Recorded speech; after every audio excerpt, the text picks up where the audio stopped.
I'm Austin Pankey. This is the Naval Drydock display that I've come up with over the past couple years.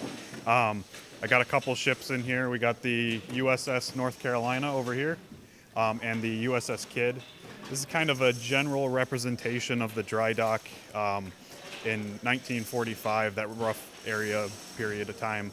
It kind of takes inspiration from Mare Island Shipyard, New York Naval Shipyard, those kind of items. So we got a couple different buildings in the back. We got an armory. There's a engineering building, this octagonal guy over here. This red building is fun because it has some history in it, at least personal Lego shipbuilding history. So back here we got some old stuff from when I was a kid, some old Lego boat items. It's kind of past builds. Right, exactly. Yeah.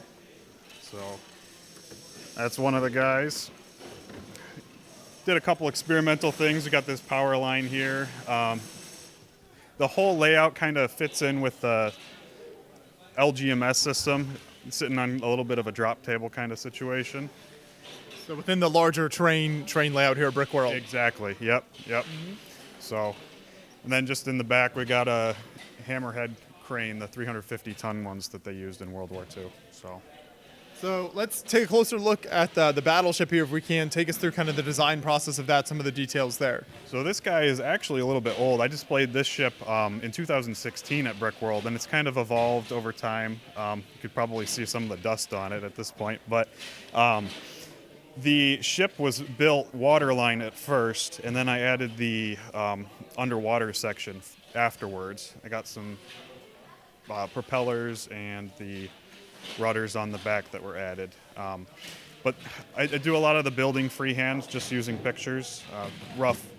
Start with a rough scale that I want to do. These ships are actually roughly trophy figure size, so that's about it. Is there functionality in the turrets or that kind of thing? On this guy, they just kind of rotate. You got some elevation mechanisms. These guys can go up and down, just old hinge pieces. So, yeah.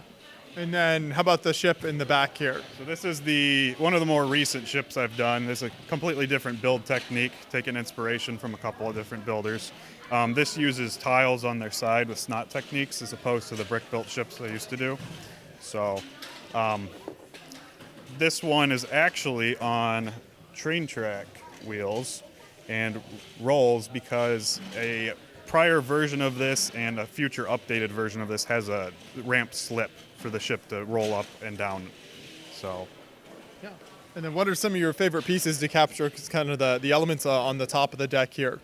So I am a big fan of the lever pieces. I know that they are not quite the representation I'd expect, but they are meant to represent the anti-aircraft mounts. So, for example, on the Kidd, you'd have the 40mm Bofors and the 20mm cannons. So, lots of representation of those features on both ships. Yeah. And then for this crane here, how did that kind of come together, kind of getting that support and making sure that you could hold that up? So this crane has gone through a couple different versions. Originally, it didn't have this center pillar here. Very fragile orientation.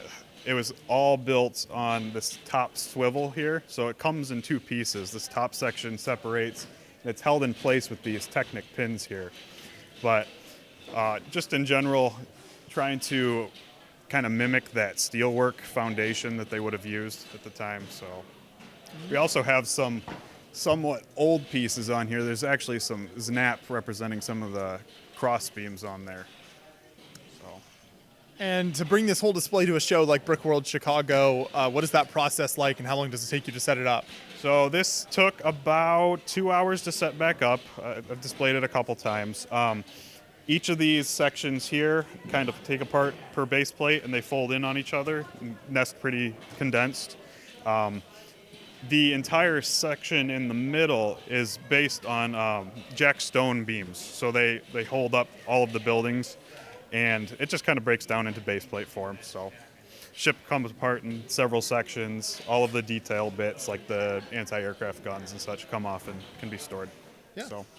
So is there plans to add other ships or kind of expand this layout in the future at all? So that is kind of the reason I built it in the first place. I really like building Lego ships, and so the purpose of the dry dock is actually when I have it set up at home, I can take the back section off, and this is my build area. So I got a couple plans in the future for like a USS New Jersey, maybe some later warships. So a lot of ideas there. Yeah. Fantastic work. Thank you so much for taking us through the layout here, and can't wait to see more from you in the future then. Thank you.